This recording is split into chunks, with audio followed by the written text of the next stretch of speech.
Yung pong binanggit nyo kanina, paano nakalampas sa Department of Budget and Management ito? Ano po bang paliwanag ng DBM? Di ba nag-briefing pa sa inyo ang DBCC? Oo nga eh.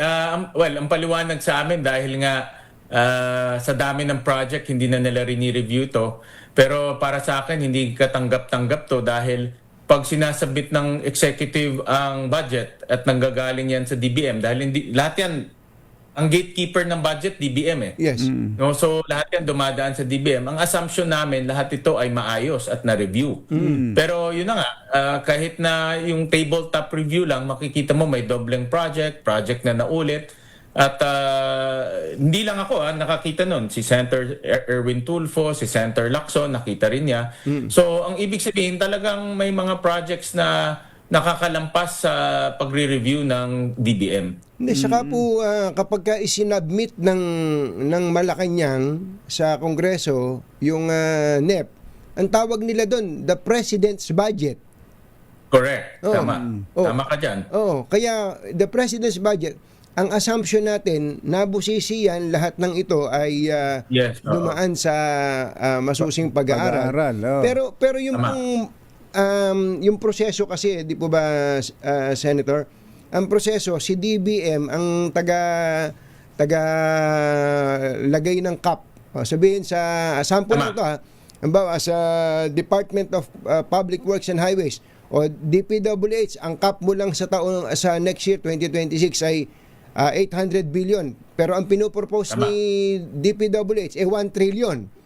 Ang Tama. naintindihan ko sa paliwanag ni Secretary Pangandaman, ang papel lang nila, sabihan yung DPWH na, ipitin nyo Dito yan, lang kayo. bahala kayo kung saan kayo magbabawas, basta hanggang 800 billion lang kayo, ha? Tama. So, sabi nyo, hindi katanggap-tanggap yon?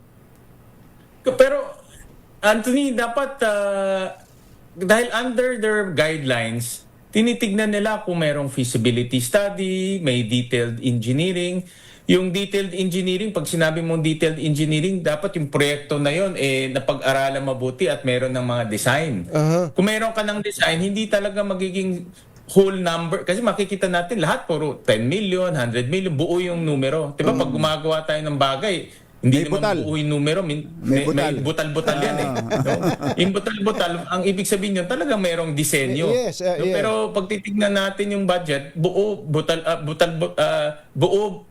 yung mga numero. So, sa aming palagay, walang detailed engineering to. At inamin naman ng DBM na hindi nila malalaman dahil nga sa dami ng projects. Pero ang punto namin, pag sinabit yung President's Budget, we assume na itong President's Budget na review mabuti. Tama.